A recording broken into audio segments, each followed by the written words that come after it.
So last time I have shared you an introduction video on the ritual of Papu Pidu or egg reading and shared its importance within our Apadani culture.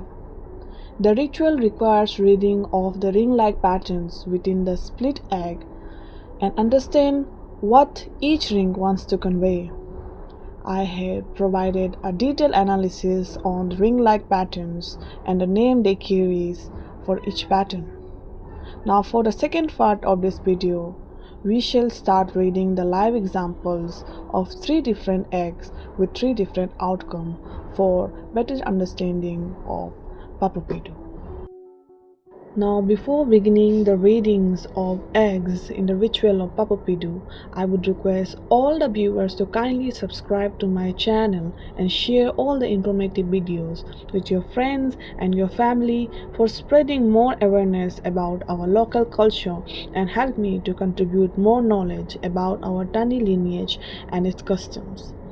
Thank you, and now let's proceed towards reading of patterns for the ritual of Papu Pidu. As you could see, our first egg in particular has all the sets of patterns intact to it. No misplacement or absence of any ring is detected. All the 5 ring-like patterns, Paing, Katamipu, Hammer, Pakulepu, and Alyo, are seen maintaining harmonious distance with each other, not invading or overpowering each other's spaces, indicating that this egg conveys a positive outcome. Viewers, a point to be noted, Paing appears slightly slanted. However, this is acceptable as it does not possess an intense dampness. It remains a relatively natural and generic curve. Ideally, the surrounding ring should display a more rounder or circular structures, as such formations are considered stronger indicators of affirmative and positive outcomes. So viewers, this is our second egg reading, and this egg in particular shows a deep hole at the central part known as Paing, which has been present from the very beginning. According to our ritual beliefs, this formation is considered a bad omen. Upon closer observation of the hammer or right section of this ring, a prominent rounder figure can be seen. However, this figure is blocked by another light yellow ring above it, known as Rairapu. Surrounding and locking Rairapu is darker ring called Rairalang, which signifies a obstruction or blockage. This configuration indicates a hindrance to success for the reader. Therefore, this specific reading of Papu Pidu suggests an unsuccessful outcome for the readers as interpreted through our ritual practices.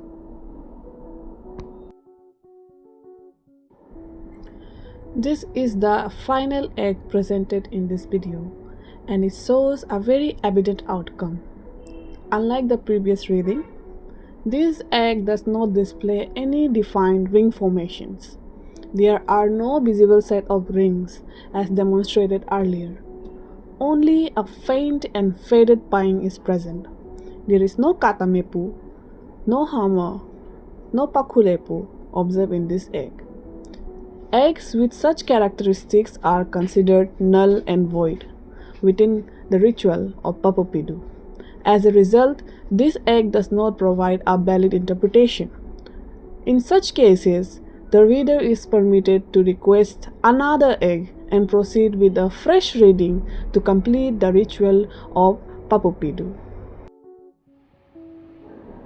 So with this, we have come to the end of today's video.